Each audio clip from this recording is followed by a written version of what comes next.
The topless video she accidentally sent her landlord was humiliating enough, but then she got stuck in an elevator with him for 47 seconds. He stared at her neckline, where the tattoo was visible, and asked, "Where did you get that design?" Welcome back to Proudly Black Stories, my beautiful, amazing Pride family. You all have been so supportive, and I promise to always try my best to give you the best stories as I learn and improve every day. If this is your first time coming across my video, do comment below where you're watching from, and hit subscribe to officially join the Pride family. Now, let's get into today's story. Elara Brooks stood in front of her bathroom mirror at 11:47 p.m. on a Friday night, topless and trembling. Not from cold, not from fear, from the pure, visceral rush of having finally done something she'd been too terrified to do for 3 years. The tattoo was still angry red, the skin around it tender and swollen. Protective film covered the design, making the colors look muted, dreamlike. But even through the medical-grade covering, the phoenix was unmistakable. Wings spread wide across her sternum, the bird rising between her breasts in shades of crimson, gold, and deep purple. The tail feathers swept down toward her ribs, the head arched upward, beak open in what could have been a cry of pain or triumph. She'd walked out of the tattoo studio 20 minutes ago, still riding the adrenaline high that came from 3 hours under the needle. Her artist, a woman with full sleeves and kind eyes, had told her to take photos for the healing process. "Document the journey," she'd said. But standing here now, looking at this permanent mark of her freedom, Elara felt something crack open in her chest. 3 years. 3 years since she'd walked away from Caleb Sterling in the middle of the night, still wearing his grandmother's engagement ring because she'd been too panicked to think about taking it off. 3 years since she'd changed her name from Vance to Brooks, moved across the country, rebuilt herself from nothing. And this tattoo was supposed to be the final piece, the last act of reclamation. Her phone sat on the counter, and before she could second-guess herself, she picked it up and opened the camera. The video started recording.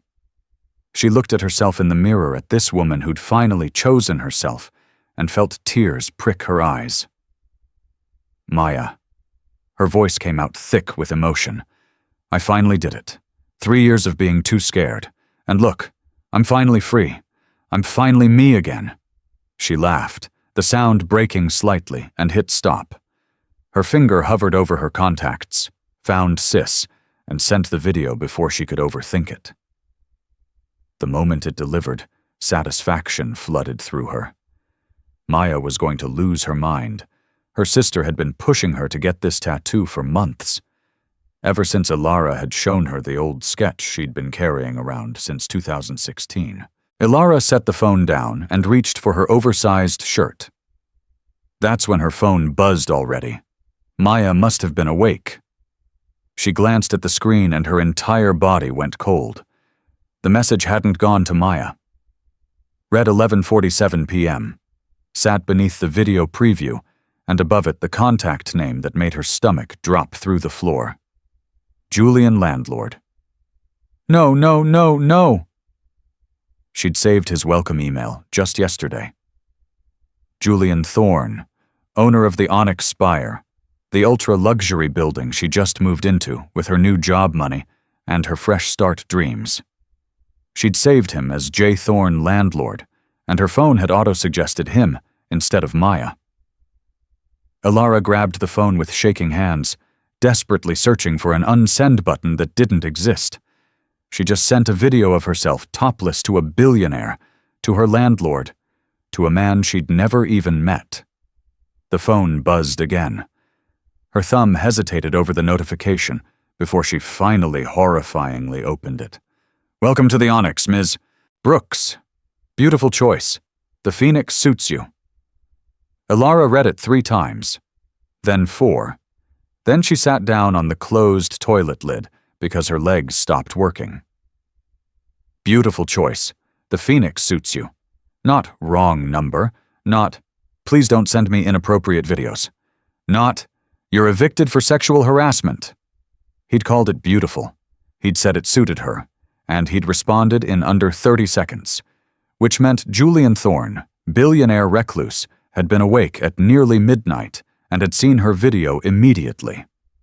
Ilara pressed her hands to her face and made a sound somewhere between a laugh and a scream.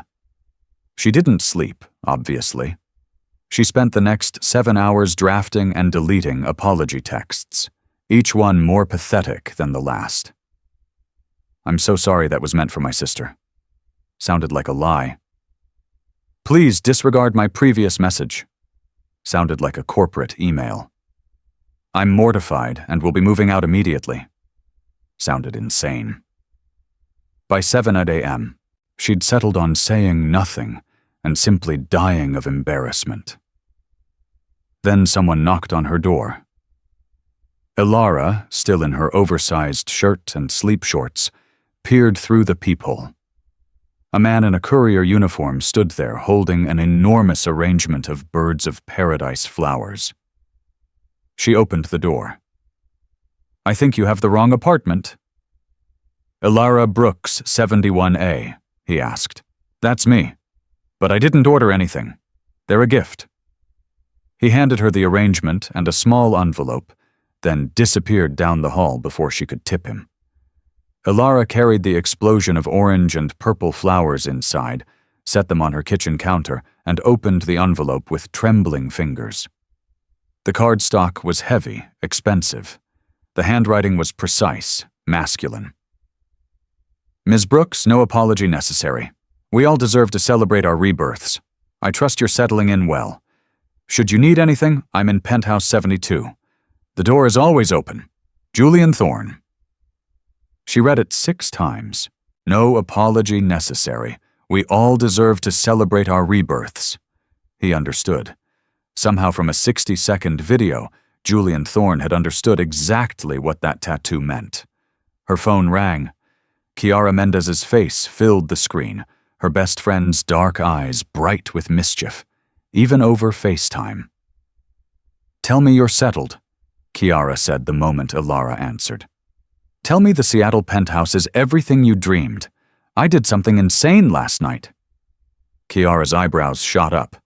Good insane or bad insane? Because you're overdue for good insane. I got the tattoo, Kiara screamed. Literally screamed so loud Ilara had to pull the phone away from her ear.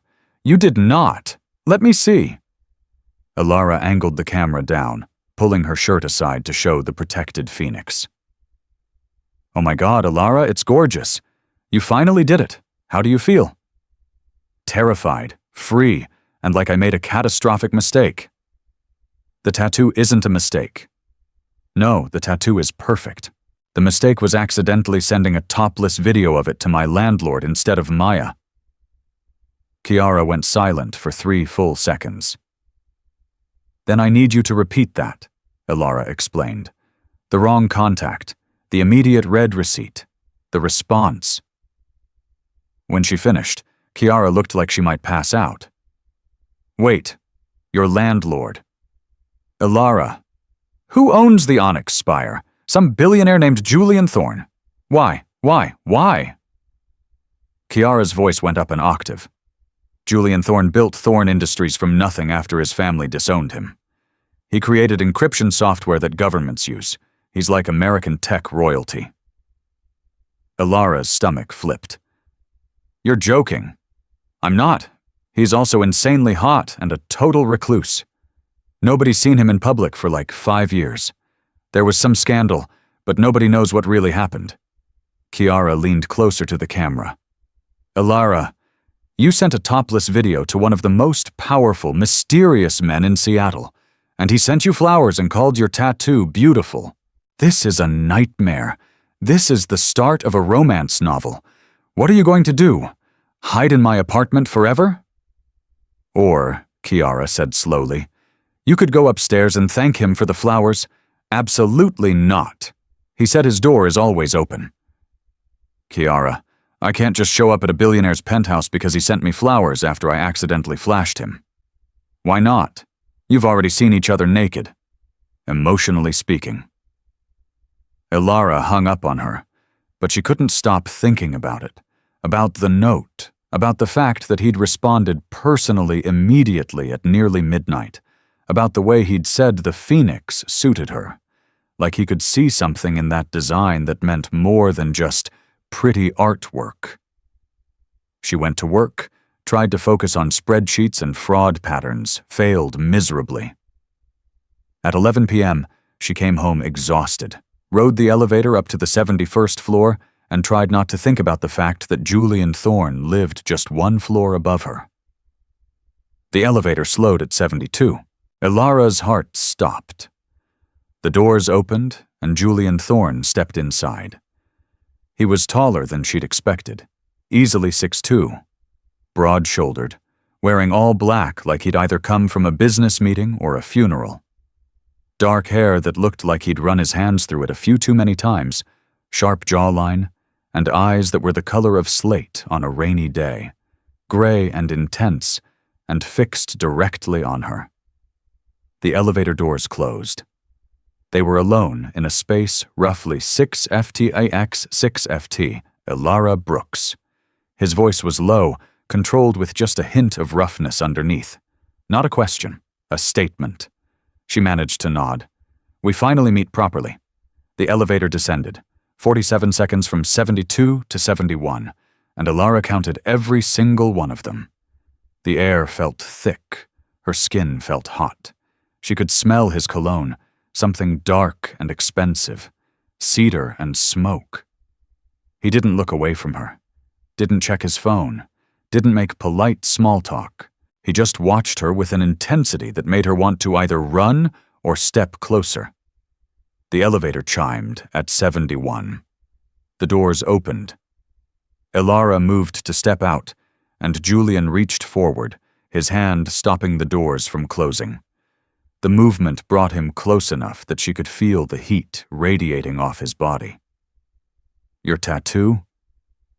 His eyes dropped to her neckline, where the edge of the Phoenix was just barely visible above her blouse. The Phoenix. Where did you get the design? Her throat went dry. I've had this sketch for years. From Chicago. Why? Something flickered across his face. Recognition, then pain. Chicago. When? 2016. I was at a conference. I met this artist at a coffee shop and Ilara trailed off because Julian had gone completely white. Why? What's wrong? What did she look like? Dark hair, green eyes, paint stains on her hands. The memory was fuzzy, but certain details stuck. She gave me this sketch on a napkin and said I needed it more than she did. It was the strangest thing. I kept it in my journal for years before I finally got it done. Why are you asking me this? Julian's hand tightened on the elevator door. A muscle in his jaw ticked. That was my sister, Serafina. She died a year later. The world tilted sideways. That's impossible, Ilara whispered. I wish it was. His eyes met hers again, and there was such raw grief there that Ilara felt it in her chest. She lived in Chicago until 2017. She was an artist. She used to draw phoenixes obsessively the year before she died. The elevator started beeping, an angry sound indicating the doors had been held too long. Julian stepped back. Let them close. And Ilara stood frozen in the hallway of the 71st floor, her heart pounding so hard she could feel it in her throat. The tattoo on her chest suddenly felt like it was burning. She made it inside her apartment, locked the door, and immediately went to her bedroom. The old journal was in a box she hadn't fully unpacked yet, buried under winter clothes and keepsakes she dragged across the country. It took her 20 minutes to find it. The sketch was still there, pressed between pages of her messy handwriting from 7 years ago. The napkin had yellowed slightly, but the drawing was pristine. A phoenix in flight, wings spread, every detail exactly as it now appeared on her skin. She flipped the napkin over, On the back, in faded ink, words she'd forgotten were there. For the girl who's still in the cage, you'll fly soon. S. Ilara sat on her bedroom floor, surrounded by unpacked boxes and old memories, and tried to make sense of what was happening. She'd met a woman in a coffee shop 7 years ago, a random encounter. The woman had drawn her a phoenix on a napkin, told her she needed it, and disappeared. And that woman was Julian Thorne's sister. And she was dead. What were the odds? What were the actual statistical odds of something like this happening? Ilara pulled out her phone and did what any rational person would do. She Googled Julian Thorne. The search results were extensive. Photos of a younger version of the man she'd just met in the elevator back when he smiled for cameras. Articles about Thorne Industries, about his revolutionary encryption software, about his meteoric rise in the tech world. Then 5 years ago, the articles changed. Julian Thorne disappears from public life after family scandal. Thorne Industries CEO steps back from public role. What really happened to Julian Thorne? But none of the articles had details, just speculation, rumors, theories. Ilara kept scrolling until she found what she was looking for. Serafina Thorne, 24, found dead in Chicago estate. Suicide suspected. The article was from 2017. It was brief. Serafina Thorne, daughter of business magnate Arthur Thorne, had been found dead at the family's Chicago property. Preliminary reports suggested suicide. The family had declined to comment. Ilara stared at the tiny photo accompanying the article. It was definitely her, the woman from the coffee shop. Same dark hair, same delicate features, same paint-stained fingers visible even in the grainy image. She'd given Ilara a sketch, told her she'd fly soon, and then she'd died less than a year later. Ilara didn't remember falling asleep, but she must have because she woke up on her bedroom floor, phone still in her hand, sunlight streaming through the windows. Someone was knocking on her door. She stumbled to answer it, still wearing yesterday's clothes, and found Julian Thorne standing in her hallway holding 2 cups of coffee. He looked like he hadn't slept either. "We need to talk," he said. Ilara stepped aside and let him in. He handed her one of the coffees. She took it automatically, noticed it was exactly how she liked it, oat milk and vanilla, and wondered how he knew that. Then she remembered her apartment application had asked for emergency contacts and dietary preferences. He'd read her file. Of course he had. Julian stood in her living room, looking at the still unpacked boxes, the minimal furniture, the birds of paradise flowers on the kitchen counter. "I need to tell you something," he said. "You didn't get this apartment by chance." Ilara set down the coffee. "What?" He turned to face her. "When your application came through, I saw your name." "Ilara Vance." He searched her face. "You changed it to Brooks, but Vance was your father's name. Detective Robert Vance." The coffee turned to acid in her stomach. "How do you know my father's name?" "Because 7 years ago your father was investigating my father." "Arthur Thorne." Julian's voice was raw. "Careful. He was getting close to exposing him for money laundering and fraud. And then your father was killed. They called it a random mugging." Ilara sat down on her couch. Had to. Her legs weren't working properly. "My father died in a mugging," she said slowly. "It was random. Wrong place, wrong time. That's what the police said. That's what my mother told me." Julian pulled a folder from inside his jacket. He set it on her coffee table. "It wasn't random." She stared at the folder like it was a bomb. "I don't understand." "My father had him killed." The words came out flat, factual, devastating.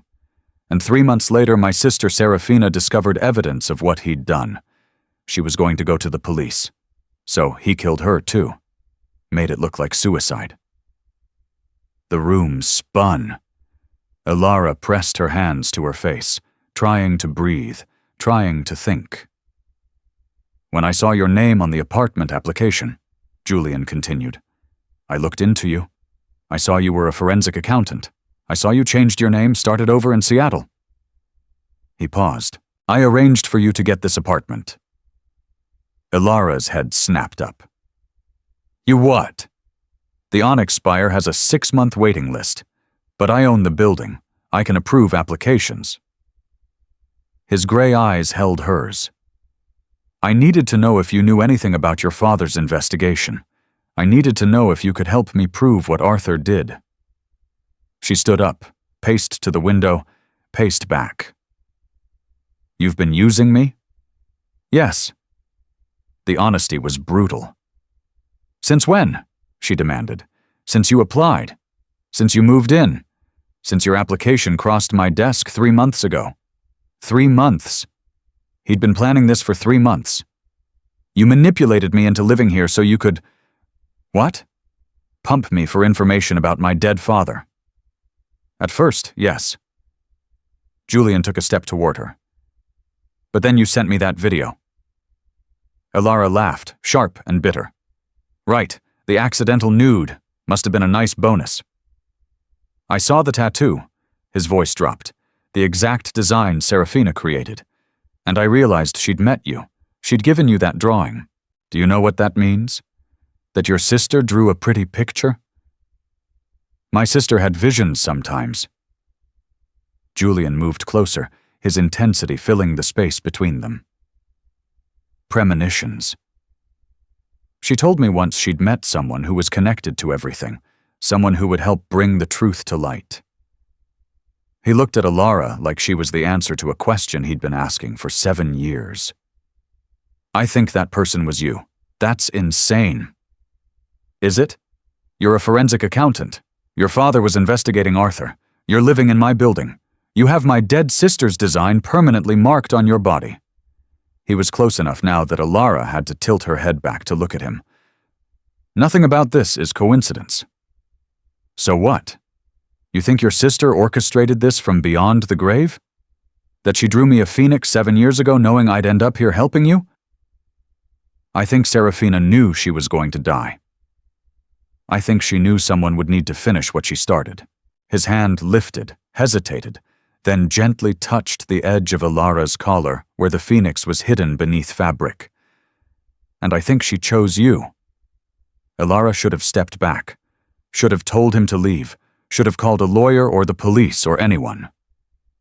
Instead, she stood frozen as Julian's fingers brushed her collarbone, as his eyes dropped to where the tattoo began. I want to see it, he said quietly. The whole thing, please.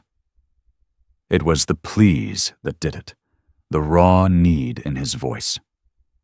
Ilara's hands went to the buttons of her shirt. She undid them slowly, watching his face. His eyes never left hers, even as she pulled the fabric aside to reveal the phoenix in full. The protective film was gone now. The tattoo was healing, the colors vivid against her pale skin. Julian's breath caught. His hand hovered over the design, not quite touching. It's exactly how she drew it, he whispered. Every detail, Ilara. Ilara's voice came out rough.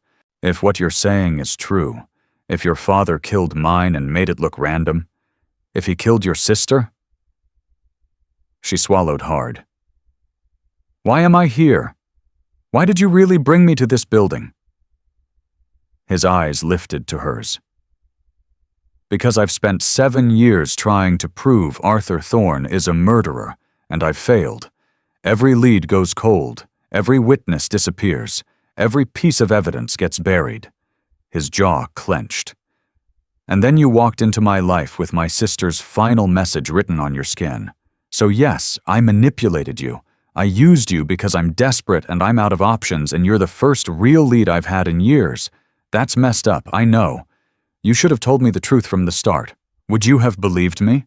Would you have helped me? Ilara thought about it.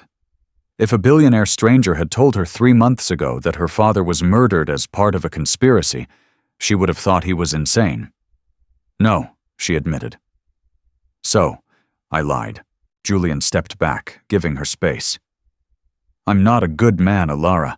I'm the son of a monster, and I've done terrible things trying to take him down. I brought you here under false pretenses. I invaded your privacy. I manipulated you into living one floor below me so I could keep tabs on you. He met her eyes. But I'm telling you the truth now, and I'm asking for your help.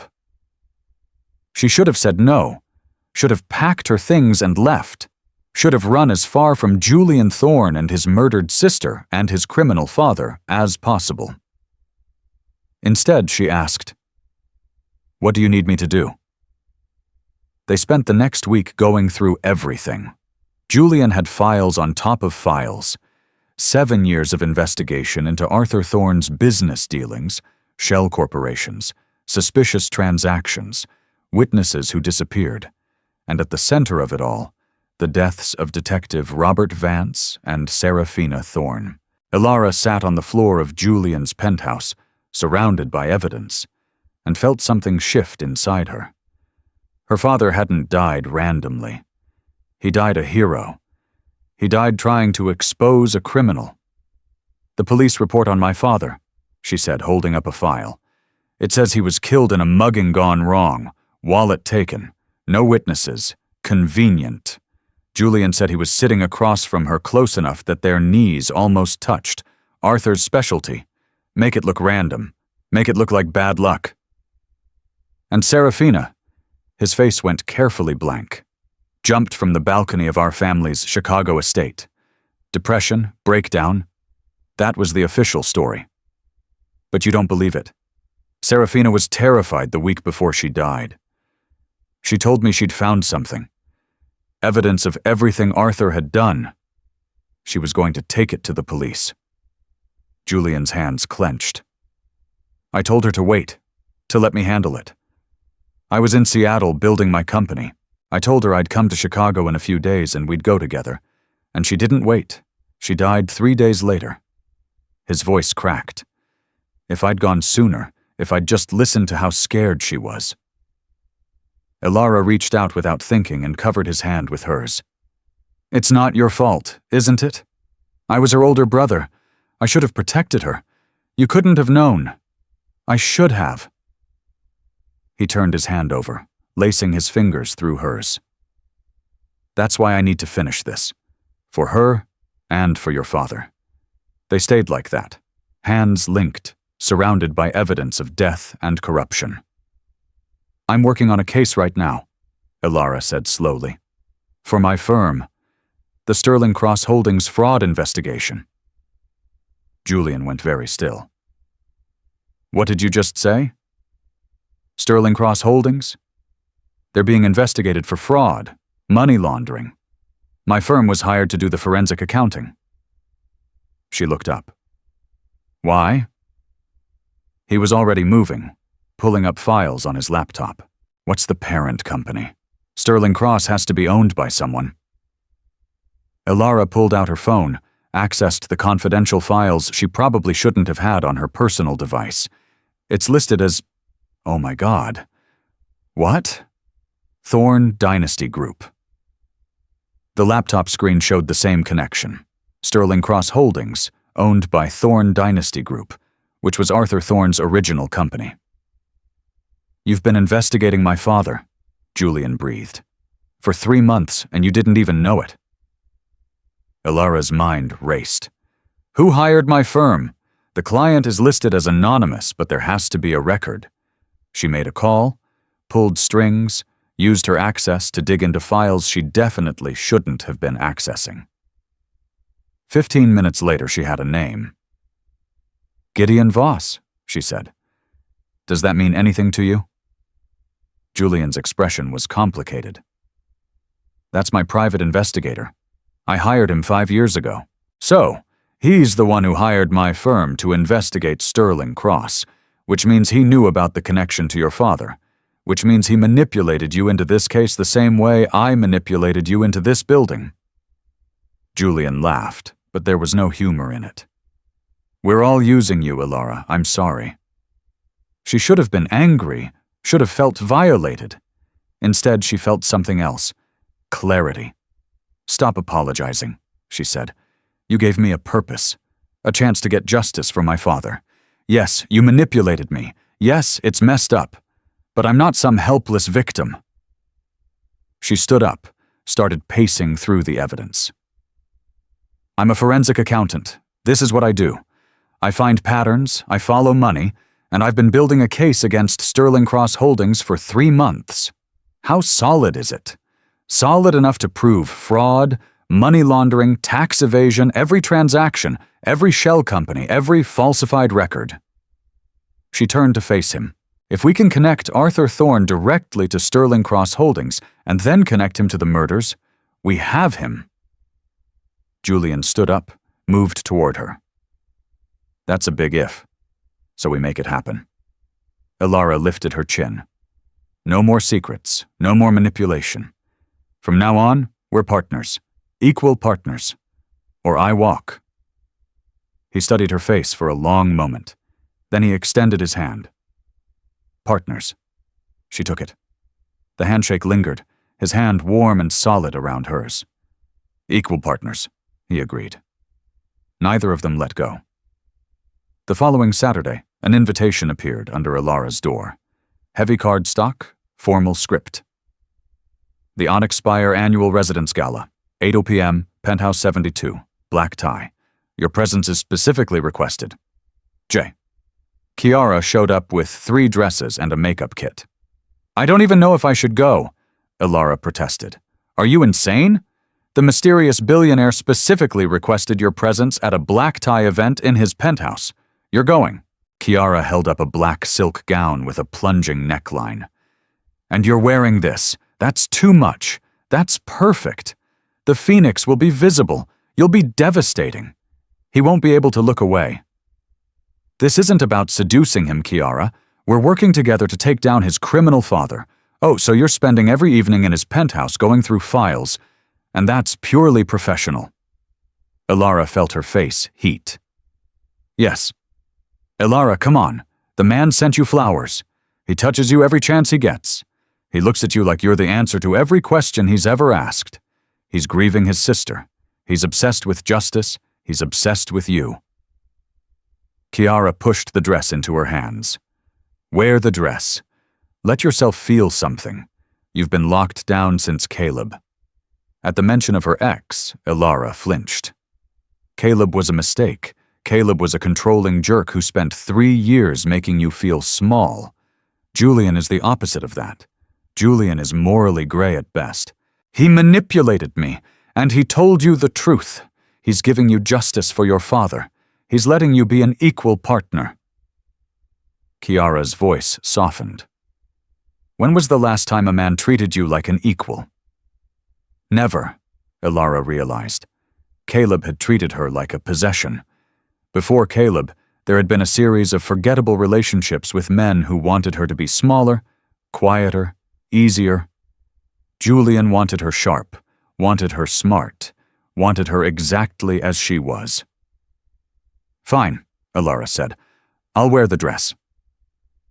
At 8 p.m. exactly, Ilara stepped off the elevator into Penthouse 72. She'd been here a dozen times over the past week, but always in jeans and sweaters, surrounded by files and coffee cups. This was different. The entire penthouse had been transformed. Floor-to-ceiling windows showcased Seattle's glittering skyline. A string quartet played in the corner. 50 residents mingled, all of them dripping in wealth and designer labels. And Julian found her within 30 seconds. He materialized at her side, devastatingly handsome in a black tuxedo, and handed her a glass of champagne without a word. His eyes dropped to her neckline. "To the phoenix." "You wore it," he said quietly. "The dress," Kiara picked it out. "I meant the tattoo. You made sure it was visible." Ilara felt heat creep up her neck. "I thought that was the point. Serafina gave me this design. I should honor that. Dance with me. It wasn't a question." He took the champagne from her hand, set both glasses on a passing tray, and led her to the makeshift dance floor. His hand settled on the small of her back, burning through the silk. Her hand went to his shoulder. They fit together perfectly. "Everyone's staring?" Ilara murmured. "Let them," he pulled her closer. "You're the most beautiful woman in the room. I'd stare too." "You're biased." "I'm honest." His thumb traced small circles against her back. "How are you feeling about everything we discussed? You mean about the fact that my entire life has been shaped by a murder I didn't know was a murder? Or about the fact that I'm working with the son of my father's killer to take down a criminal empire?" "Either. Both." Ilara looked up at him, really looked at the shadows under his eyes, the tension in his jaw, the way he held himself like he was carrying the weight of 7 years of grief and guilt. "I'm angry," she said honestly, "at your father, at the universe, at the fact that my dad died trying to do the right thing and nobody even knew he was a hero. He was, and now I get to finish what he started." She let herself lean into Julian slightly. "So, I guess I'm also grateful to you for telling me the truth, even though you manipulated me into your apartment." "Even though," she paused, "can I ask you something?" "Anything." "Why did you really respond to my video that night? You could have ignored it, could have just pretended it never happened." Julian's hand tightened on her back. "You want the honest answer?" "Always." "Because you looked free." His voice dropped to almost a whisper. "In that video, you looked like someone who'd just broken out of a cage. And I haven't felt free in 7 years. I wanted to know what that felt like." The music swelled around them. Ilara's heart hammered against her ribs. "Julian," a cool voice interrupted. They both turned. A woman approached, stunning in a white gown that probably cost more than Ilara's car, ice blonde hair, calculating blue eyes, smile sharp enough to cut. Bianca Rossi. Ilara had seen her around the building, hard to miss someone who looked like she'd stepped out of a fashion magazine. "You must be the new tenant everyone's whispering about." Bianca's eyes ran over Ilara, lingering on the phoenix tattoo with barely concealed distaste. "I'm Bianca. Julian and I are business partners." "Just business partners," Julian said, his voice cooler than Ilara had ever heard it. "Of course." Bianca's smile didn't waver.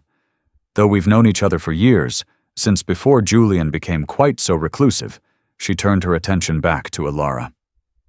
"And you are Ilara Brooks. How lovely." "And what is it you do, Ilara?" "I'm a forensic accountant." Something flickered in Bianca's eyes. "How fascinating. And you just moved to Seattle 3 months ago. What a coincidence. That's exactly when Julian started leaving his penthouse again." Bianca's tone was light, but her eyes were ice. "He's been quite mysterious about what's been occupying his time." Julian's hand on Ilara's back became possessive. "If you'll excuse us, Bianca, we're dancing." He pulled Ilara away, but not before Ilara caught the look on Bianca's face. Jealousy. Pure, undiluted jealousy. "She's in love with you," Ilara said once they were out of earshot. "She's in love with the idea of me, the money, the status. Have you two ever?" "No, and we never will." Julian pulled her closer, almost protectively. "Bianca's been pushing for more for years. I've never been interested." "Why not? She's beautiful. She's calculating. Everything she does is a transaction." His eyes found Ilara's. "You're the opposite of that. You don't know that. Maybe I'm just better at hiding it. You sent me a topless video by accident and then tried to apologize 17 times. You're terrible at hiding things." Ilara laughed despite herself.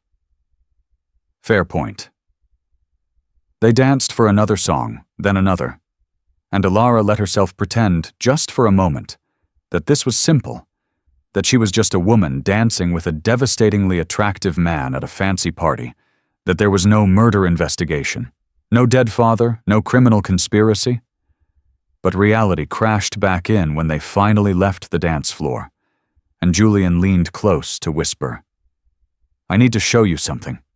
Come with me." He led her through the penthouse, past the other guests, into his private study. He closed the door behind them, and the sounds of the party became muted. The study was all dark wood and leather chairs. But what caught Ilara's attention was the painting on the wall.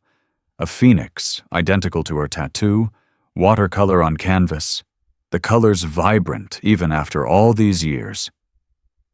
"Serafina painted this," Julian said, "the year before she died. She told me it was meant for someone specific, someone she'd never met but knew needed it." Ilara walked toward the painting, transfixed. "She gave me the sketch version in Chicago." "I know, which means she met you, recognized you as the person this was meant for, and gave you a copy." Julian stood beside her. "What did you two talk about that day in the coffee shop?" Ilara tried to remember. It had been 7 years ago, a random afternoon during a boring conference. "I was upset," she said slowly. "I'd just gotten off the phone with Caleb, my boyfriend at the time. He was angry that I'd gone to Chicago without him, told me I was being selfish, that I should have stayed home." Julian's jaw clenched, but he stayed quiet. "I was sitting alone, and this woman sat down across from me. Just started talking. Asked if I was okay." Ilara touched the edge of the painting's frame. "I told her I was fine. She said I was lying, that she could see the cage I was in, even if I couldn't see it yet." "What else?" "She asked me what I'd do if I were free, what I'd choose for myself." Ilara's voice went quiet. "I told her I'd get a tattoo, something permanent, something that proved I could make my own choices. And she drew the phoenix right there on a napkin." "Did she say anything else?" "She told me to keep it, that one day I'd need it more than I needed anything else, that it would remind me I was stronger than the ashes." Ilara turned to look at Julian. Then she left. "I never even got her full name." Julian was staring at her with an expression she couldn't read. She knew. Somehow Serafina knew you'd escape Caleb. Knew you'd need that reminder. Knew you'd end up here. That's impossible. "Is it?" He stepped closer. "My sister had a gift. She saw things, connections, futures. Our father called it nonsense. I called it intuition, but Serafina always knew." "So what? She had a vision that I'd help you take down Arthur?" "Maybe. Or maybe she just knew you'd need to remember you could fly." His hand came up, fingers tracing the phoenix on her chest with devastating gentleness. "And maybe she knew I'd need someone who understood what it meant to rise from ashes." Ilara's breath caught. Julian's fingers were warm against her skin, tracing the lines of the tattoo with something like reverence. "This is complicated," she whispered. "I know you manipulated me into living here. I did. You're using me to take down your father. Yes. I should hate you for that. You should." His hands spread flat against her sternum over the phoenix's heart. "Do you?" Ilara looked up at him. At this morally gray, manipulative, grief-stricken man who dragged her into his 7-year quest for vengeance, who'd lied to her and used her, and still somehow made her feel more seen than anyone else ever had. "No," she admitted. "I don't hate you." "What do you feel?" She could lie, could pull away, could maintain the professional distance that had been crumbling all week. Instead, she said, "I feel like your sister knew exactly what she was doing when she gave me this design." Julian's eyes darkened. "Ilara. And I feel like maybe being manipulated into your orbit was the best thing that's ever happened to me." He kissed her, or she kissed him. Later, Ilara wouldn't be able to say who moved first. All she knew was that one moment they were standing there, tension crackling between them, and the next his mouth was on hers, and her hands were in his hair, and nothing else existed. He kissed like he did everything else, intense, focused, completely consuming. His hand slid from her chest to her waist, pulling her flush against him, his other hand tangled in her hair, tilting her head to deepen the kiss. Elara made a sound that should have been embarrassing, but she didn't care. She'd been fighting this pull between them all week, fighting the way her heart raced when he was near, fighting the way his touch set her on fire. She was done fighting. Julian backed her against his desk, his body solid and warm against hers. The kiss turned desperate. His hand slid down her thigh, bunching the silk of her dress. "We shouldn't." Elara gasped against his mouth. "I know. There are 50 people outside that door. I don't care." He kissed her throat, teeth scraping against sensitive skin. "Tell me to stop." She should. This was reckless, complicated. They were supposed to be partners, equals, not whatever this was. But when his mouth found the edge of her tattoo, kissing along the phoenix's wings, Elara forgot every reason why this was a bad idea. "Don't stop," she whispered. A sharp knock on the study door shattered the moment. Julian pulled back, breathing hard. Elara tried to straighten her dress with shaking hands. "What?" Julian's voice was rough. "Mr. Thorne, there's a situation." A man's voice, calm and professional. "You need to come out here." Julian closed his eyes, jaw clenched. Then he looked at Elara. "We're not done." "I know." He kissed her once more, quick and possessive, then opened the door. Gideon Voss stood there, 40-ish, sharp-eyed, wearing an expensive suit, the private investigator Elara had only spoken to on the phone. "Sorry to interrupt," Gideon said, though his expression suggested he wasn't sorry at all. "But we have a problem. Downstairs, a visitor for Ms. Brooks." Elara's stomach dropped. "Who?" "He says his name is Caleb Sterling. Claims he's your fiancé." The world stopped. "Caleb? Here in Seattle? In her building?"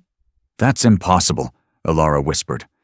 But Gideon's expression said it was very, very possible. Julian's hand found hers, squeezed once. "It's okay. We'll handle this." "You don't understand. Caleb doesn't just show up. He plans, he manipulates. If he's here, it's because Arthur sent him," Gideon finished grimly. "I've been running background checks. Caleb Sterling has been on Arthur Thorne's payroll for the past 5 years. The room spun. 5 years. Which meant Caleb had been working for Arthur when they met, when he proposed, when he spent 3 years controlling every aspect of her life. "He was watching me," Elara said, "the whole time. Arthur sent him to make sure I never looked into my father's death." Julian's expression went dangerous. "Where is he?" "Lobby. The concierge called me before letting him up." "Good." Julian pulled out his phone. "I'm calling security to remove him." "No." Elara's voice was steady even though her hands were shaking. "I'll talk to him. Absolutely not." "Julian, if Caleb is here on Arthur's orders, that means Arthur knows I'm investigating Sterling Cross, which means we're running out of time."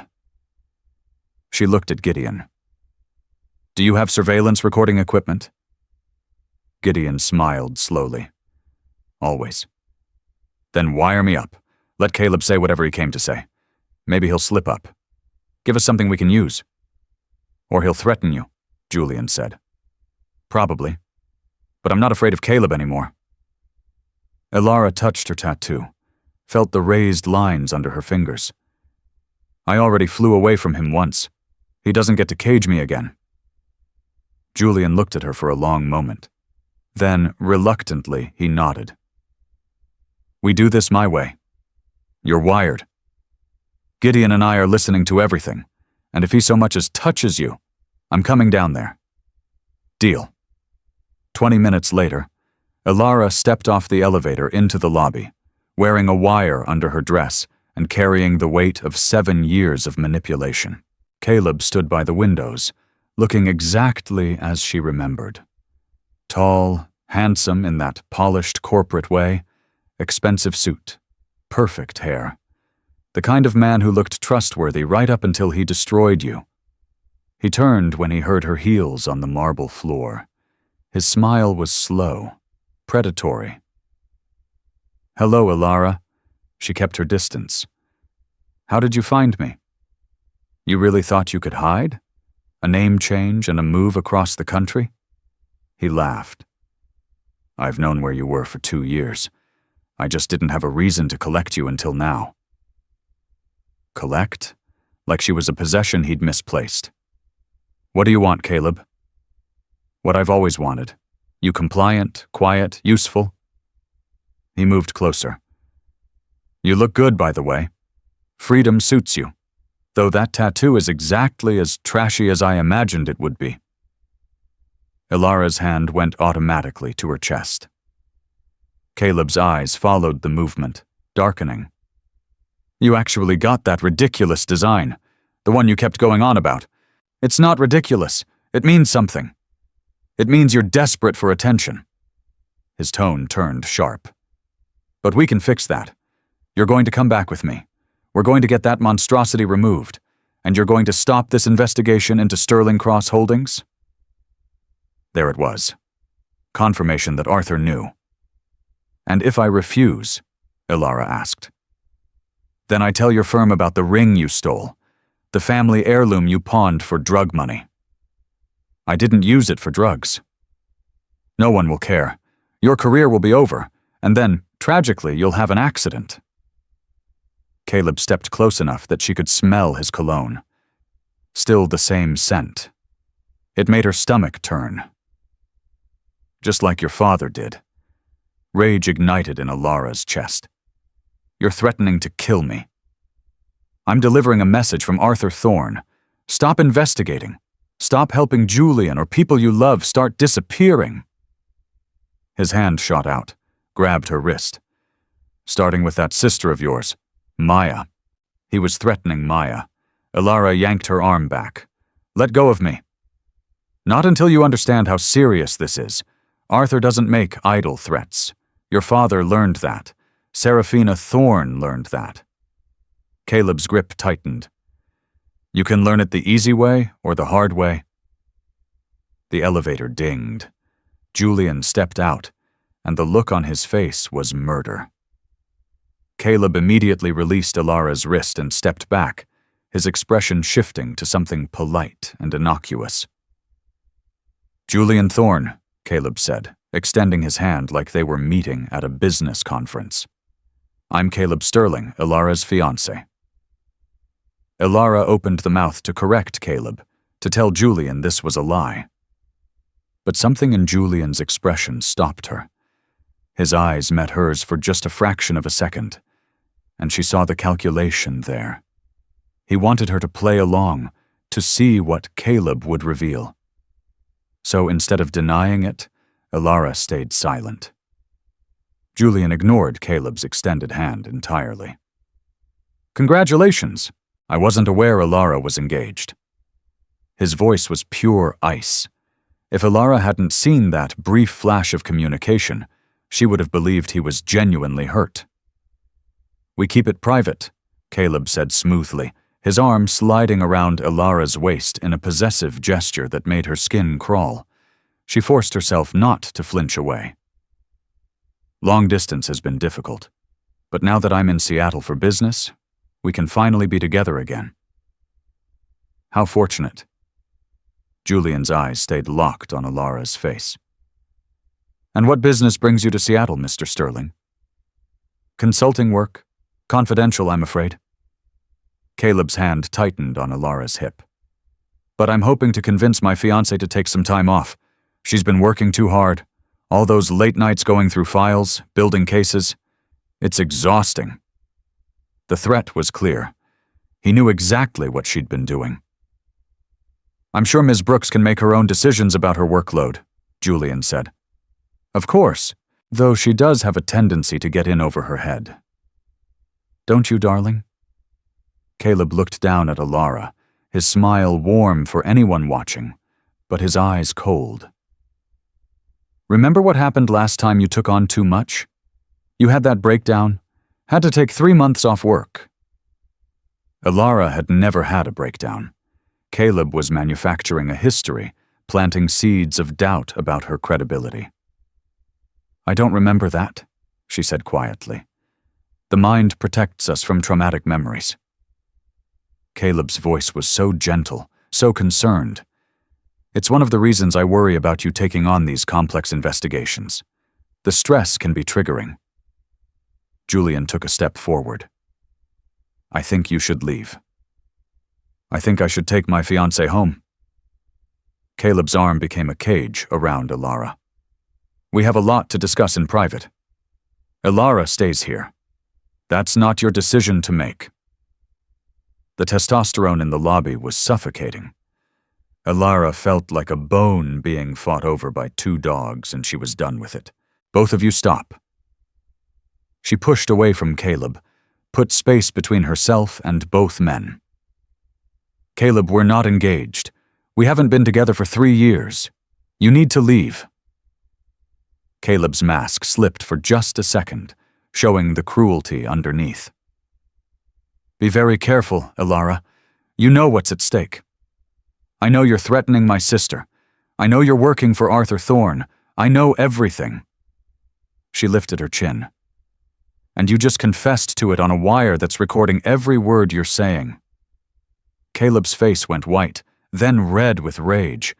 His hand moved toward her, but Julian was faster, stepping between them with a physicality that was shocking. Touch her, and I'll break every bone in your hand, Julian said softly. You're making a mistake, Caleb said, backing towards the door. Both of you. Arthur doesn't forgive. He doesn't forget. And he always collects his debts. His eyes found Ilara's one last time. You have 48 hours to stop the investigation and come back to me, or your sister starts paying for your mistakes. He left. The lobby fell silent, except for the sound of Ilara's ragged breathing. Julian turned to her. Are you okay? No. Yes. I don't know. Her hands were shaking. He threatened Maya. We need to call her. We need to make sure she's safe. Already done. Gideon appeared from wherever he'd been monitoring. I have 2 of my people outside her apartment in Chicago. She's secure. Ilara felt her knees go weak with relief. Julian caught her, his arm around her waist in a way that was nothing like Caleb's possessive grip.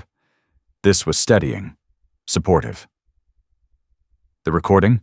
Julian asked. Gideon got everything. Threats against Ilara, threats against Maya, confirmation that he's working for Arthur, admission of knowledge about your father's death. Gideon smiled grimly. It's enough to bring Caleb in for questioning at minimum. It's not enough to prove Arthur ordered the murders, Ilara said. Caleb didn't explicitly say Arthur killed my father or Serafina, just that they learned lessons. She's right, Julian said. We need more. We need Arthur himself. Ilara pulled away from Julian, started pacing. Her mind was racing, sorting through possibilities and strategies the way she did with forensic accounting. Follow the money. Follow the pattern. Find the break in the chain. Caleb gave us 48 hours, she said slowly, which means Arthur is nervous. We're getting too close to something. The Sterling Cross investigation. Gideon said, You've been building a case for 3 months. You must be near completion. I am. I have enough to prove fraud and money laundering, but the connections to Thorne Dynasty Group are buried under 6 layers of shell companies. It would take a financial expert to trace it back to Arthur specifically. Or it would take Arthur confessing, Julian said. They all looked at each other. We set a trap, Ilara said. We make Arthur think I'm going to destroy the evidence, that I'm scared enough to comply, but we record everything. He won't meet with you directly, Gideon said. He's too careful. Then we give him no choice.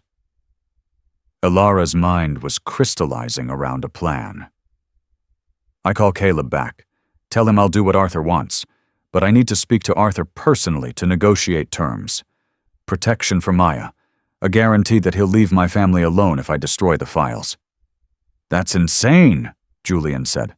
You'd be walking into a meeting with a man who's killed at least 2 people. Not if I'm wired. Not if you're listening to everything. Not if we have backup ready to move in. She looked at Gideon. Can you set that up? Yes. But Alara, if Arthur suspects for even a second that you're recording him, he'll kill you on the spot. Then I better be convincing. Julian grabbed her arm, pulled her aside while Gideon made phone calls. This is too dangerous. This is necessary. Caleb threatened Maya. Arthur killed my father. He killed your sister. Alara looked up at him. I'm not running from this. I'm not hiding. I'm finishing what my dad started. By putting yourself in the line of fire. By being brave enough to face the monster. She touched his face, felt the tension in his jaw.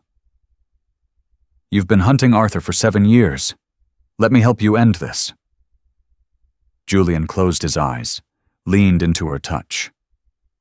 If something happens to you because I brought you into this, I'll never forgive myself. Then make sure nothing happens to me. He kissed her hard and desperate, like he was trying to memorize the taste of her. When they broke apart, his forehead rested against hers. After this is over, he said quietly, we're going to talk about this thing between us. What thing? The thing where I can't stop thinking about you. Where I want to keep you in my penthouse and never let you out of my sight. Where the thought of Caleb touching you makes me want to commit murder. Heat pooled in Alara's stomach. That sounds possessive. It is. I told you I'm not a good man. Maybe I don't want a good man. She kissed him again, slower this time. Maybe I want someone who's as morally compromised as I'm becoming. Because she was compromised, she was planning to entrap a murderer. She was working with a man who'd manipulated her into an apartment just to use her for revenge. She was falling for someone who freely admitted to being possessive and dangerous, and she didn't care.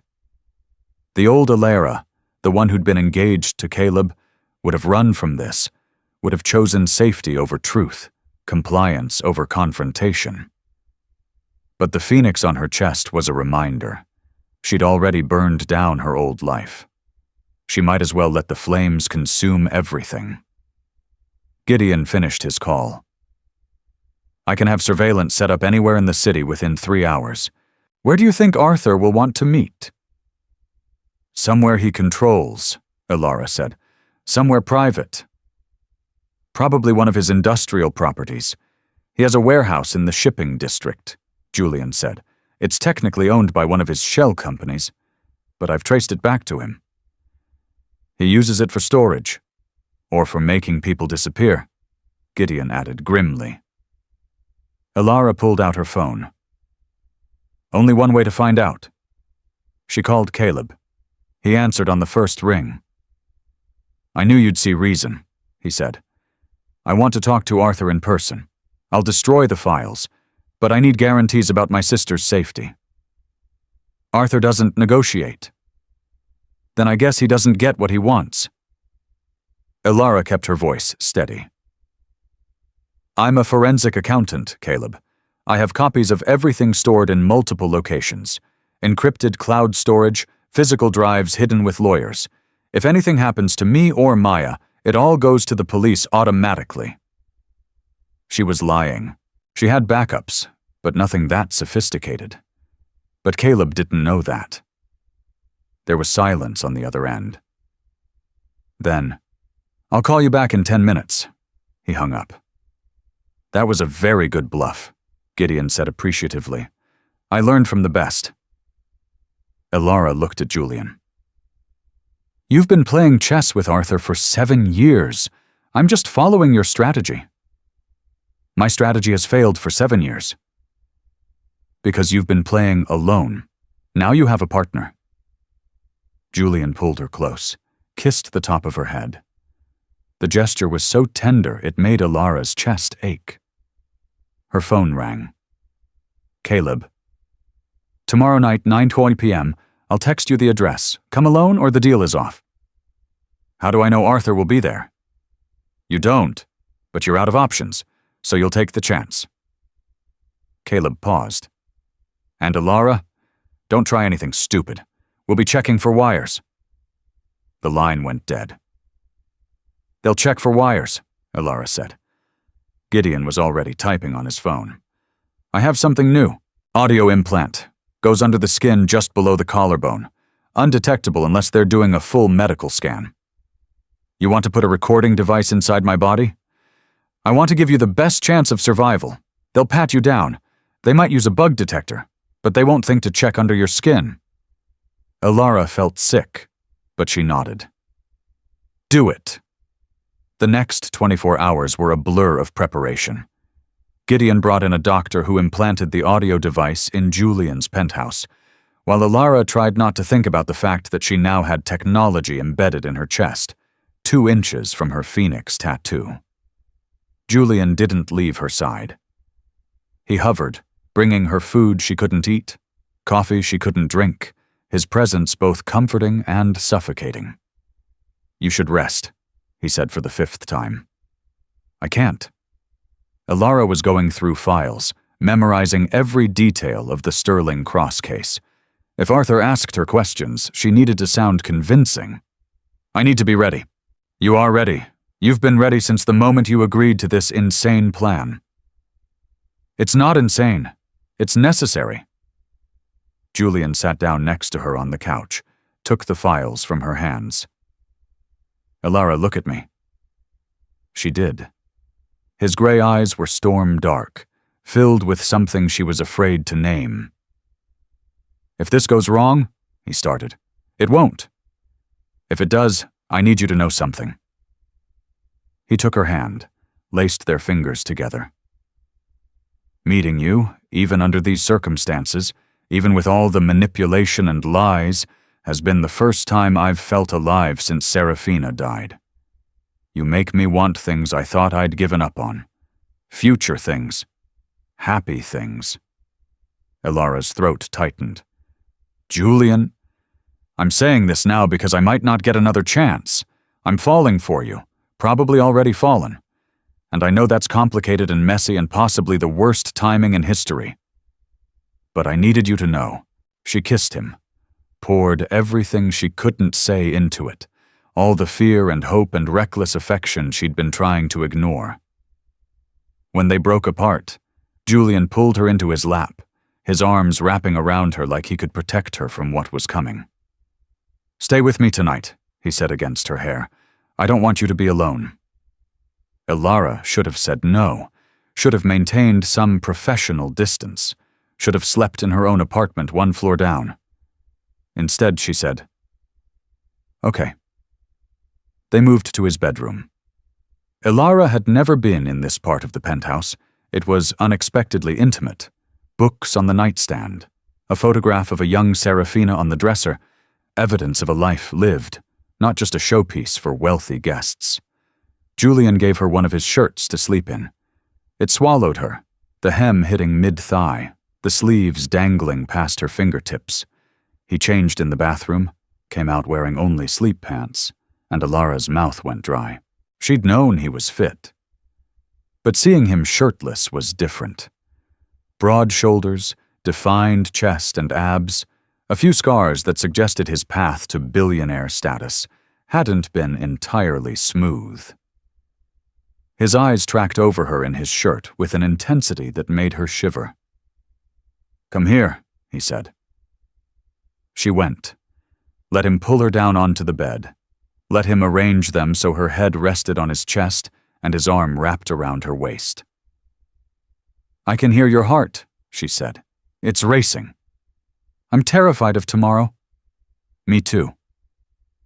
They lay there in the dark, neither sleeping. Alara traced idle patterns on his chest, felt the steady rise and fall of his breathing. Can I ask you something? She said quietly. Anything. That night you responded to my video. You said the Phoenix suited me. How did you know? You didn't know me at all. Julian was quiet for a moment. I saw the look on your face, the joy, the relief, the freedom. His hand found the edge of the shirt, slipped underneath to rest on her hip, skin to skin.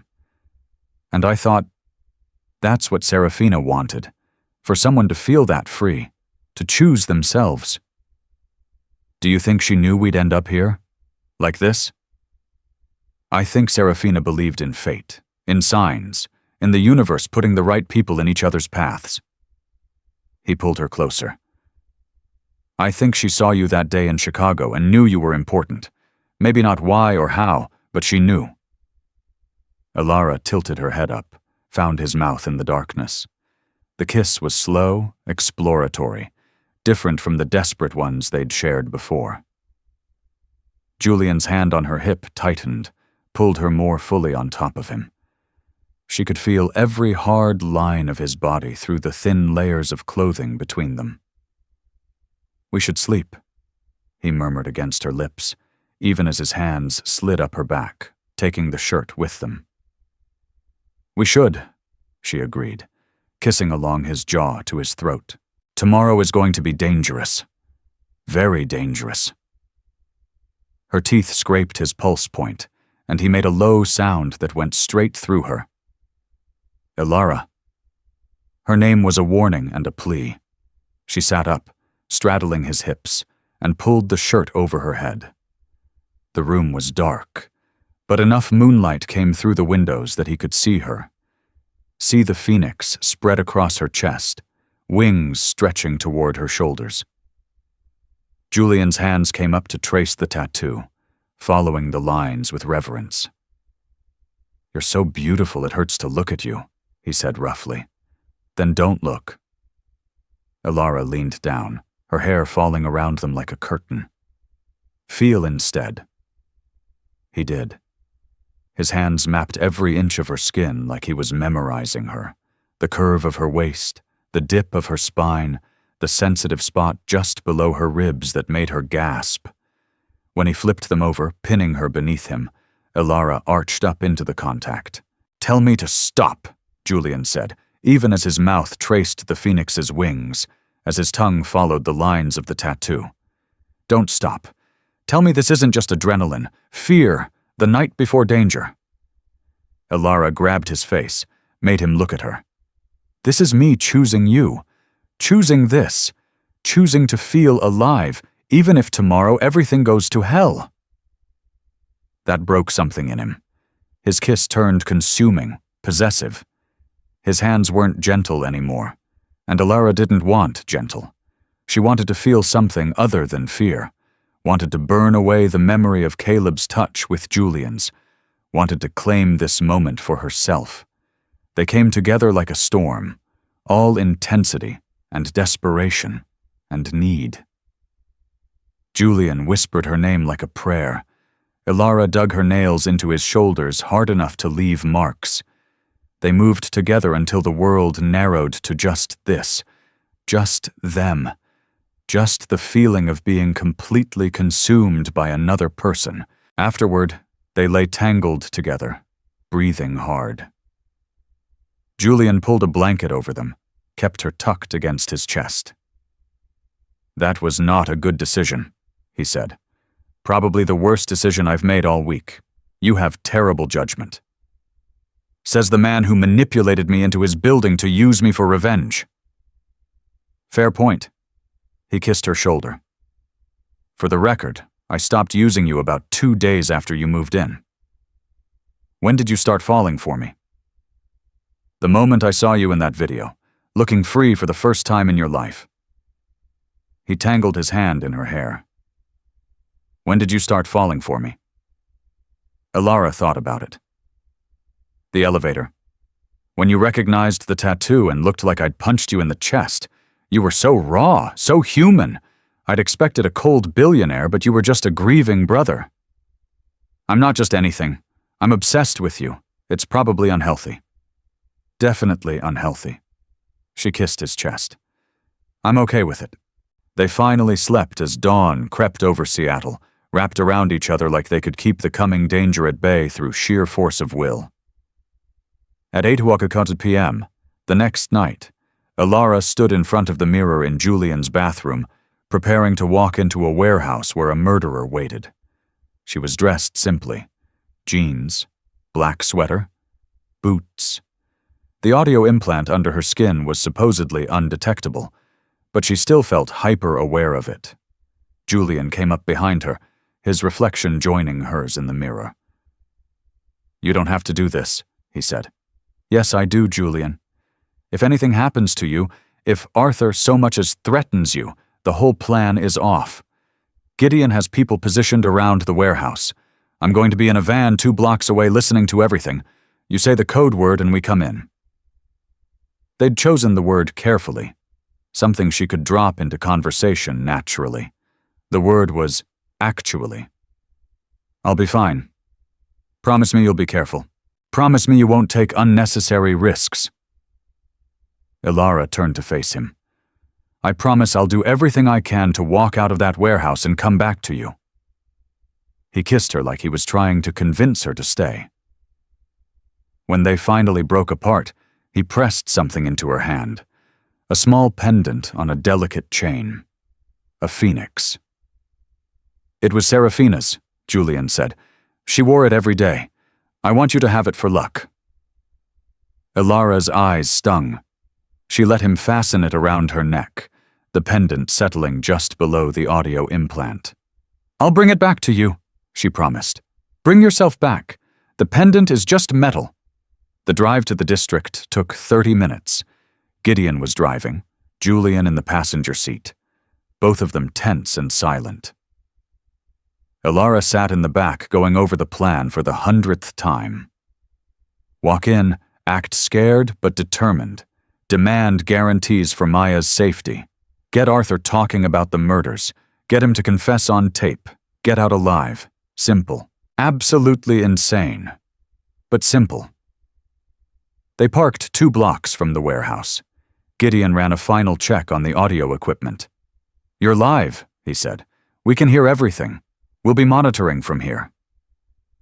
Julian opened the back door, pulled Ilara out and into his arms, held her so tightly she could barely breathe.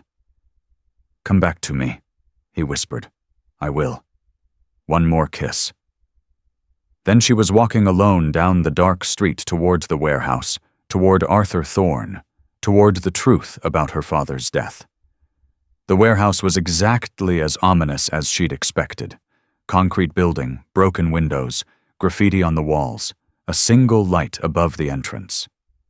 The door was unlocked. Ilara stepped inside and the door clanged shut behind her.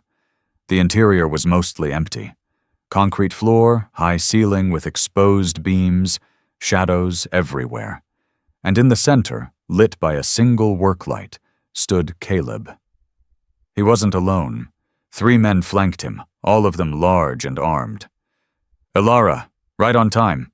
Caleb smiled. "Arms up. We need to check you for wires." She lifted her arms. One of the men patted her down thoroughly, professionally, checked her pockets, her boots, even ran a bug detector over her. It beeped near her phone. "Leave it," Caleb said. "Phone goes on the table." Ilara set her phone on a nearby crate, her only connection to Julian and Gideon gone. But the implant stayed silent, undetected. "Satisfied?" she asked. "Almost." Caleb stepped close, his hands going to her neck. For a horrible moment she thought he'd found the pendant, the implant, something, but he just examined her throat, then stepped back. "You're clean. Good girl." "I'm not your anything. Where's Arthur?" "Right here." A man stepped out of the shadows at the far end of the warehouse. 60s, silver hair, expensive suit that looked wrong in this environment. Cold blue eyes that reminded her painfully of Julian's gray ones. Arthur Thorne looked like someone's distinguished grandfather, like a man who donated to charities and attended the opera. He looked nothing like a killer. "Ilara Brooks," Arthur said, his voice cultured and calm. "Though you prefer Vance now, don't you? Running from your past." "I prefer not being murdered like my father was." "Ah, so my son has been filling your head with conspiracy theories." Arthur moved closer with measured steps. Robert Vance died in a random mugging 7 years ago. Tragic, but hardly my fault. You had him killed because he was investigating your money laundering operation. Prove it." Ilara forced herself to breathe steadily. This was the moment. Get him talking. Get him comfortable. Get him to reveal the truth. "I don't need to prove it," she said. "I just need to destroy the evidence I've collected on Sterling Cross Holdings and disappear. That's why I'm here to negotiate terms." Arthur smiled. It didn't reach his eyes. "And what terms did you have in mind?" "I destroy all the files linking Sterling Cross to Thorne Dynasty Group. I stop the investigation. I convince my firm the case is a dead end." She lifted her chin.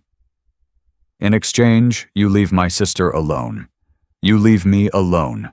You let me walk away from Seattle and never contact me again." "Interesting proposal, but I'm curious about something." Arthur circled her slowly, a predator assessing prey. "Why would I trust you to actually destroy the evidence? What's to stop you from keeping copies?" "The fact that I value my life and my sister's life more than I value justice for a father I barely remember." It hurt to say. Hurt to pretend Robert Vance meant nothing.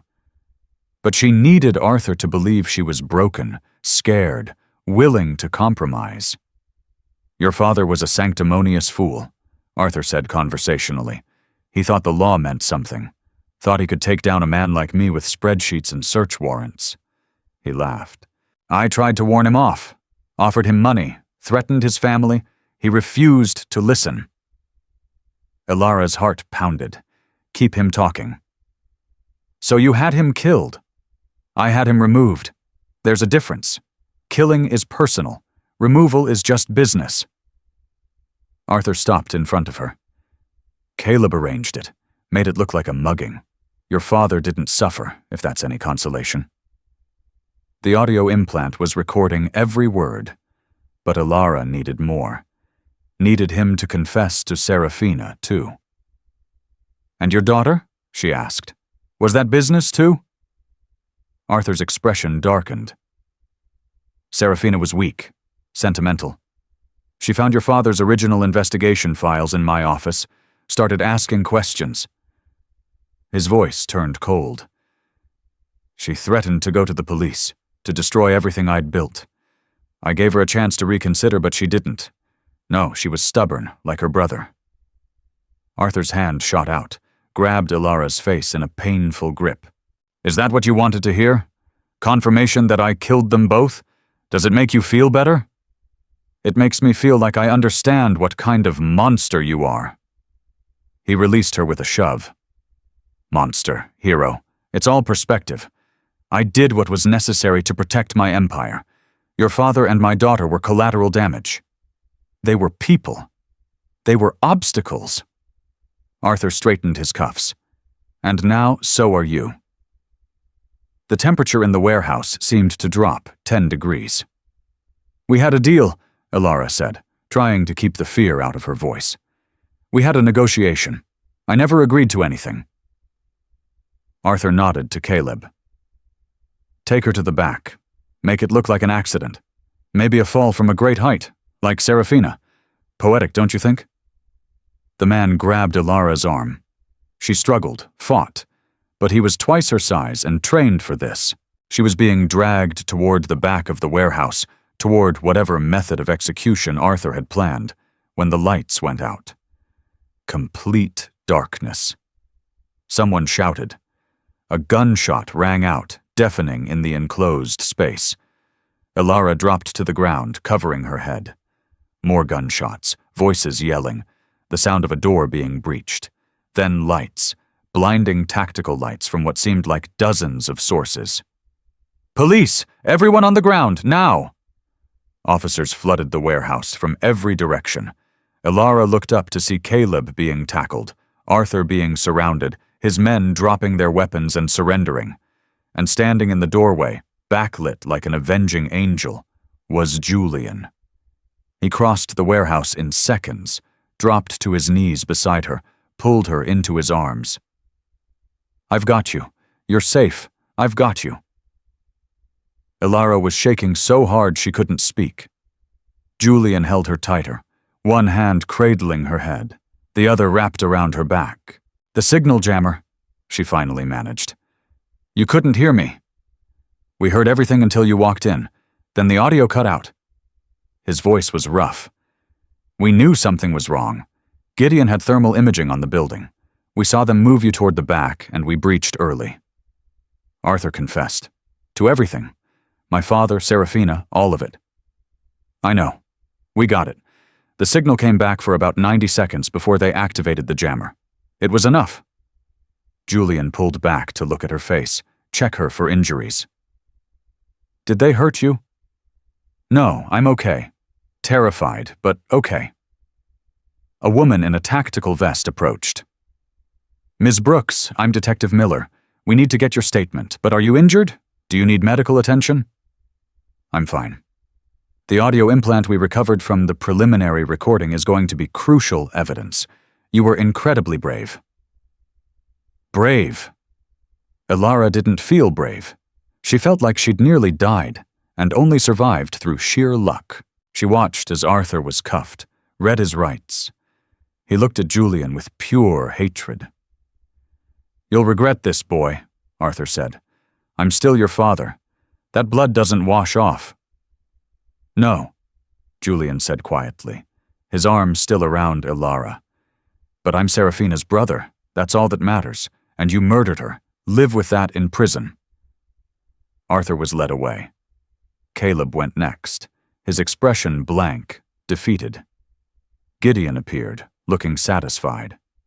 "We got him. Both of them. The recording plus the testimony plus the evidence Ilara built on the Sterling Cross case. Arthur Thorne is going to prison for the rest of his life." It should have felt triumphant. Justice served, 7 years of investigation finally paying off. Instead, Ilara just felt exhausted. The next few hours were a blur of statements, evidence, documentation, medical checks. The police wanted the audio implant removed at a hospital. They wanted detailed accounts of everything Arthur had said. They wanted to know about Caleb's threats, about the investigation, about every detail. It was nearly 3 a.m. when Julian finally brought Ilara back to the Onyx Spire. She'd expected him to take her to her apartment on 71, but the elevator went to 72. "You're staying with me," he said. Not a question. She didn't argue. Inside his penthouse, Julian locked the door, set the security system, and then just stood there looking at her like he couldn't quite believe she was real. "I thought I'd lost you," he said quietly. "When the signal cut out and we couldn't hear anything. When Gideon said they were moving you, I thought—" Ilara crossed to him, put her hands on his chest. "But you didn't. I'm here. We're okay." "We're not okay. We won't be okay for a while." He touched her face with shaking hands. "I nearly got you killed. You saved my life. You got justice for Serafina and my father. At what cost? You were in that warehouse with a murderer.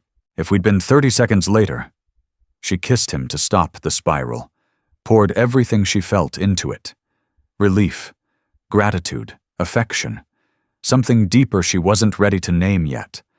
Julian responded with desperate intensity, backing her toward his bedroom, his hands everywhere like he needed to confirm she was whole, unharmed. They didn't speak. Words felt inadequate.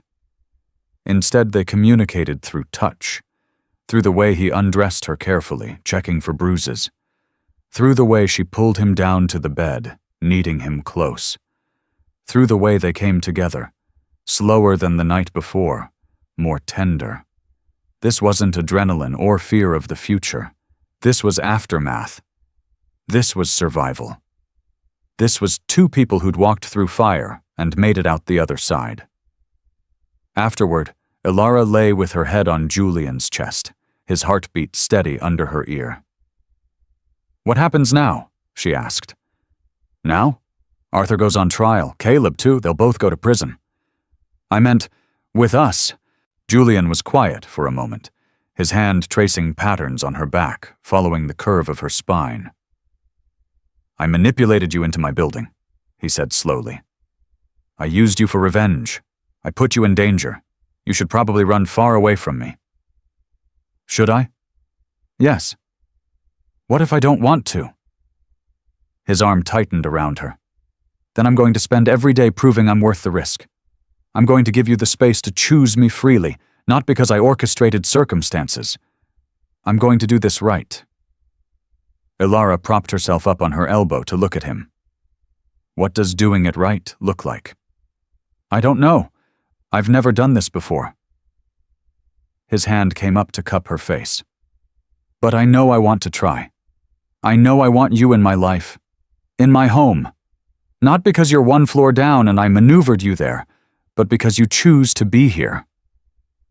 "I choose to be here. You're still processing trauma. You nearly died. You should take time. Think about it."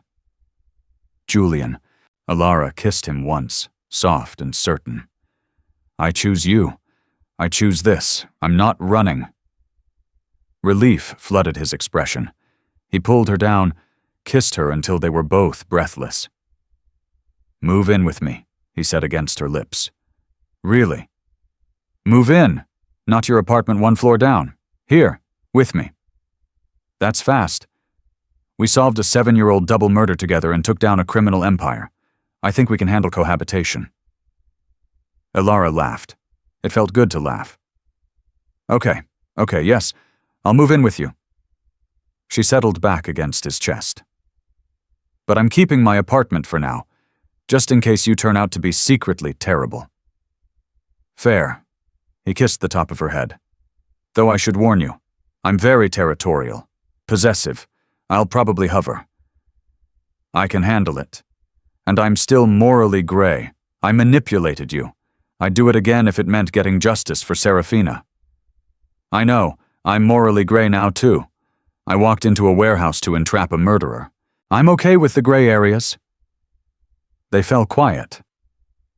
Outside the windows, Seattle sparkled in the darkness. "Do you think Serafina knew?" Ilara asked softly. "That day in Chicago when she gave me the sketch. Do you think she knew we'd end up here?" "I think Serafina saw two people who needed each other and decided to help fate along." Julian's voice was tender.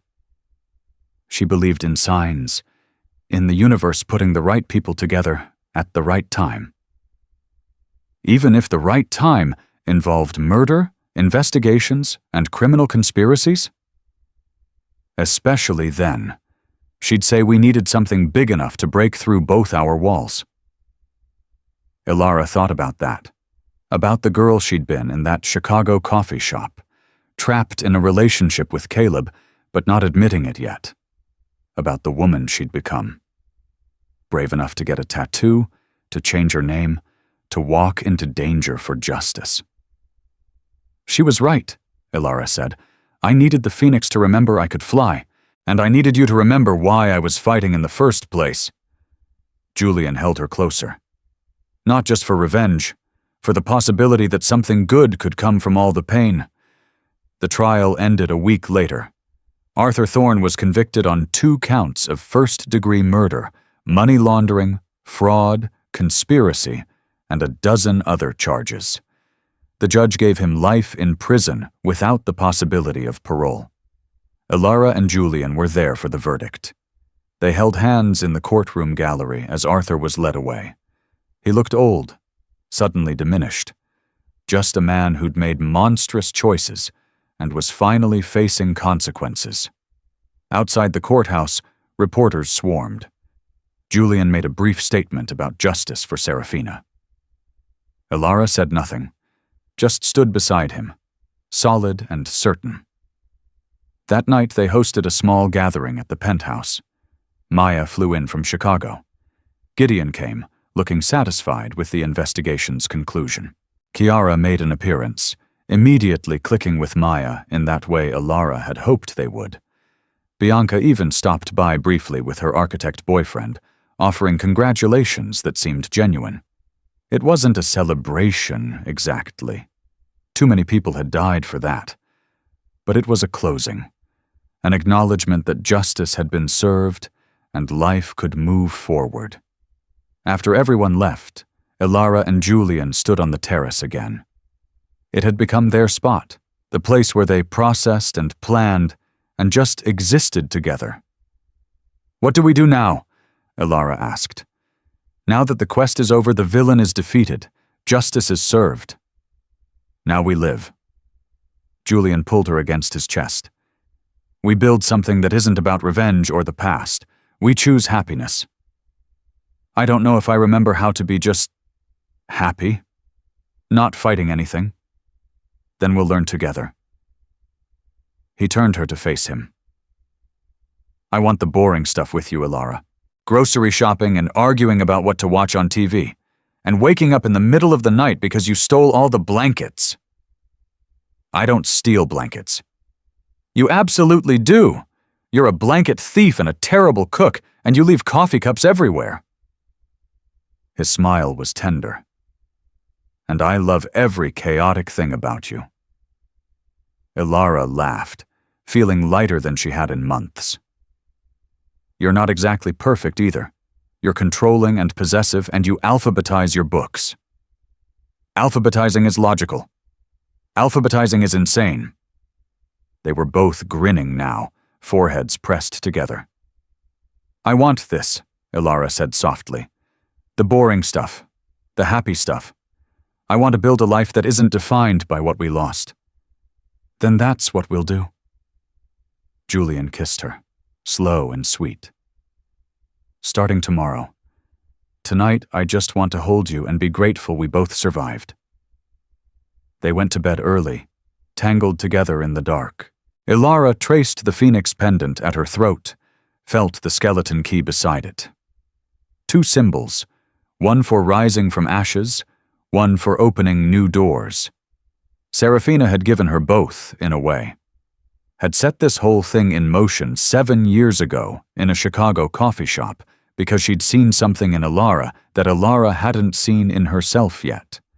The potential to fly, the courage to walk through fire, the strength to choose love even when it was complicated and messy and morally gray. "Thank you," Ilara whispered into the darkness, speaking to a woman she'd met once and would never see again. "For the phoenix, for your brother, for believing I was worth saving." Beside her, Julian's breathing was steady, peaceful. She closed her eyes and let herself drift off, knowing that tomorrow would bring normal things, work and laughter and the mundane joys of building a life with someone. The phoenix had risen, the cage was broken, and Ilara was finally, completely free. Outside the windows, Seattle sparkled like a promise, like possibility, like the future she'd fought so hard to claim. And somewhere, Ilara chose to believe, her father and Serafina were watching, knowing their deaths hadn't been in vain, knowing the people they'd left behind had found each other and chosen to build something beautiful from all the broken pieces. The wrong text message to the wrong contact, the right tattoo at the right time, the perfect amount of chaos to break down walls and let love in. It had all led here, to this moment, to this man, to this life, and Ilara wouldn't change a single thing. The end. Moral lesson.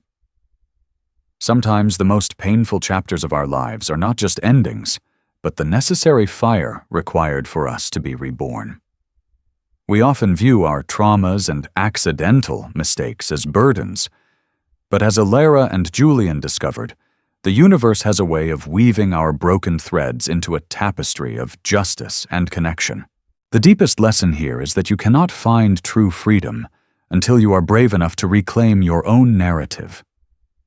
Freedom isn't just the absence of a cage, it is the courage to fly toward a truth that others tried to bury.